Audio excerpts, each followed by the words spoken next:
Sort of like ripping off a Band-Aid, I just watched Star Trek Section 31. We're all gonna die! We're all gonna die! Star Trek is actually very important to me. It's been part of my life for as long as I can remember. I love the franchise. It's difficult when somebody that you love or something that you love starts to do things that are very questionable. Sort of feels like a relative who's making really bad financial decisions, or an addict that's going back to whatever their addiction is again and again and again. You know it's bad for them, but they keep doing it anyway. That's how I feel about Star Trek. I love you, Star Trek, but please take better care of yourself. Because it has the word Star Trek on it, I had to watch it. And oh my goodness, this is right up there with Star Trek Voyager's Threshold. This is right up there with the Next Generation Code of Honor. Maybe not that bad, but it is not good Star Trek. It barely is Star Trek. So all that being said, let's talk about the actual movie. Movie was off right from the first few seconds. We get introduced to the Terran Empire, and we see what looks like a video game settlement. You get the slow-turning ragged windmill, you got the disheveled-looking crops, a few buildings that are kind of ragged, a blacksmith hammering on a piece of metal, sparks flying, just a few people smattering around. They're not dressed super nice. It really looks like apocalyptic settlement in a post-apocalyptic video game. But apparently this is where Philippa Georgiou is from, and she just got back from the Hunger Games Terran Empire edition. Apparently, the way they select the Emperor in this universe is they go around and pluck random humans out and have them fight to the death in sort of a Hunger Games thing, and whoever wins, whoever doesn't die, becomes Emperor. I don't know about you, but I don't think that's a really good system of government. I mean, if I went round saying I was an emperor, just because some moistened bint had lobbed a scimitar at me, they put me away. Shut up! All hail the Emperor! An empire, by definition, is a royal line. If there's an emperor, there's a royal family. Now, granted, one family can topple another, and the empire can have a power struggle, who gets the throne, but nobody is going to recognize some random kid that was plucked out of a weird farmhouse and forced to fight to the death with other people and make that person the emperor of the galaxy? I really don't think so. What happened to the line of Emperor Hoshi Sato? You're speaking with Empress Sato. They established in Star Trek Enterprise that she became emperor or empress. She had the futuristic starship from the 23rd century and the 22nd century, so she was able to gain power. Maybe it would be more interesting if Philippa Georgiou was Hoshi's descendant. Yeah, I know they're not the same ethnicity, but you could still pull it off. It's, people intermarry and what have you. Why not have her be a descendant of Hoshi Sato? At least that would make sense why she has power. Or there's lots of other ways. She could be from a powerful house that seized control. There's a million ways to do it other than a weird Star Trek Hunger Games, which all happens off camera as exposition dialogue. Really, really bad start to the movie. And then the next sequence, I knew something was off when you're introduced to a bunch of exposition via a Mission Impossible style briefing. This is Control with a priority message for Alpha Team Leader. Alpha Team Leader. And they present it as if you are Alpha Team Leader, like you're playing a video game. Doesn't really come off very well. And one thing that's really off about it is the canon inconsistency.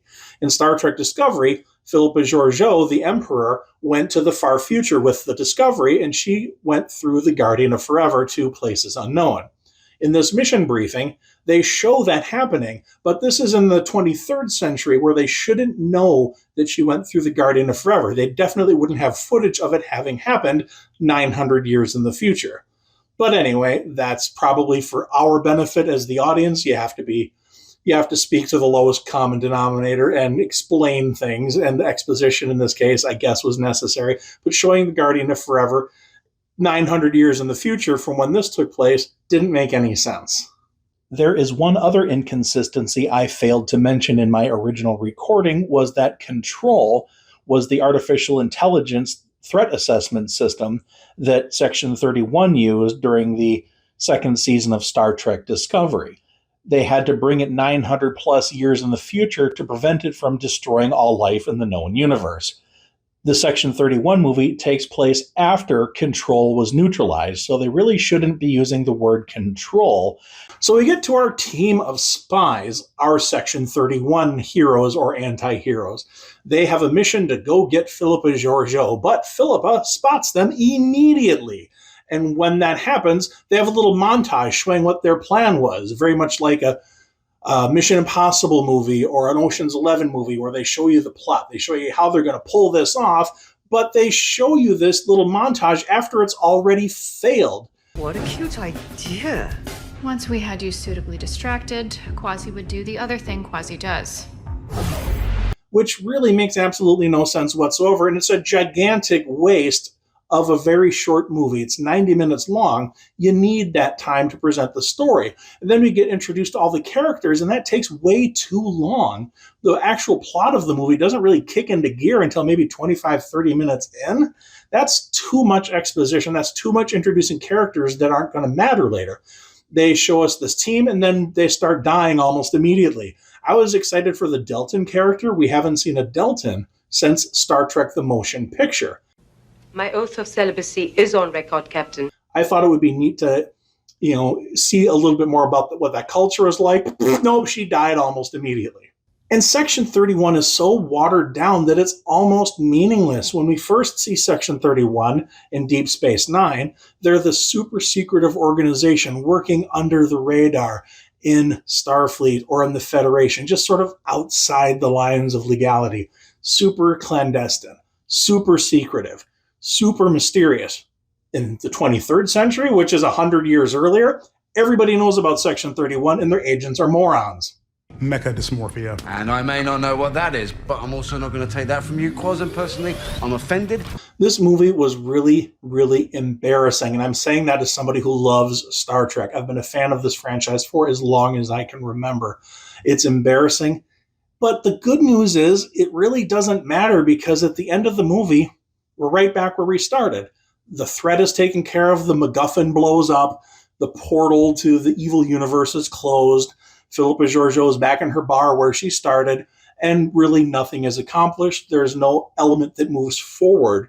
It's just absolute boring nonsense. And it's dark, and I mean that figuratively and literally. We're all gonna die! We're all gonna die! You can't see what's going on in the movie. Everything is strobe lights, darkly lit sets, quick cut action sequences that are actually kind of boring. There's no real stakes. They just have a MacGuffin that's going to destroy the universe. You know it's not going to destroy the universe, but you have the fights over the MacGuffin. It's nice to see Michelle Yeoh on screen. She's excellent. She has charisma. She's talented. It felt like the makers of this movie just didn't know what to do with her. It would have been better if they had just let her disappear mysteriously, sort of like what happened to the original Lorca in Star Trek Discovery Season 1.